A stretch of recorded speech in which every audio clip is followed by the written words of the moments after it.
the village that shared the sun. Long before highways cut across the land and tall towers touched the clouds, there lived an African community called Lumari, resting between wide golden savannas and a slow-moving river that shimmered like glass in the morning light. The people of Lumari believed the land was not something to own, but something to belong to. Every hill had a name. Every tree carried a memory.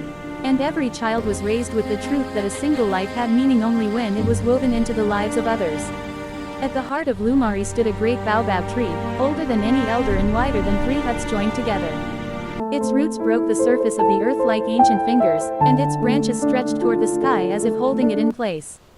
Meetings were held beneath its shade, stories were passed from mouth to ear, and when difficult decisions arose, the people gathered there to listen, not only to one another, but to the wind, which they believed carried the voices of their ancestors.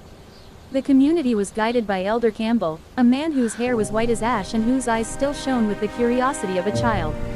He was not the strongest, nor the richest. Such a beautiful day for this, yes, and the water looks so inviting. Let's hurry, I can't wait to get there. Anger, he asked questions. When someone came with pride, he asked them to remember. And when someone came with fear, he reminded them that fear shrinks when shared. Life in Lumari followed the rhythm of the sun. At dawn, women walked to the river with clay pots balanced on their heads, laughing as they shared news of dreams and worries.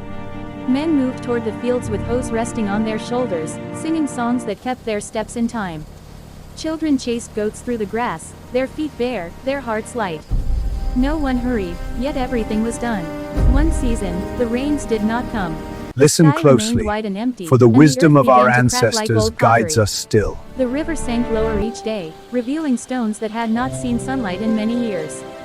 Crops wilted before they could fruit. That's when we started learning, when we would sit with the old people, listen to them sing, and learn the songs. Closer around their fires, speaking in low voices about what might happen if the dry season stretched longer than any before. Under the baobab, the elders met. Some spoke of moving the community toward distant lands. Others argued that Lumari had survived many hardships and would survive this one as well. Elder Campbell waited until every voice had been heard. Then he stood slowly, leaning on his carved wooden staff. The land has not abandoned us, he said. It is asking us to remember who we are. The next morning, something changed. Instead of each family guarding its remaining grain and water, the people brought what they had to the center of the village. Small baskets of maize, half-filled jars of dried beans, gourds of water measured carefully, drop by drop. Nothing was forced, no one was shamed. The sharing happened naturally, as if the village itself had decided. Young men were sent to dig deeper wells near the riverbed. Women taught children how to find edible roots and leaves that grew even in dry soil. Hunters traveled farther than ever before, returning with stories as important as the meat they carried. Songs were sung not to celebrate abundance, but to keep hope alive.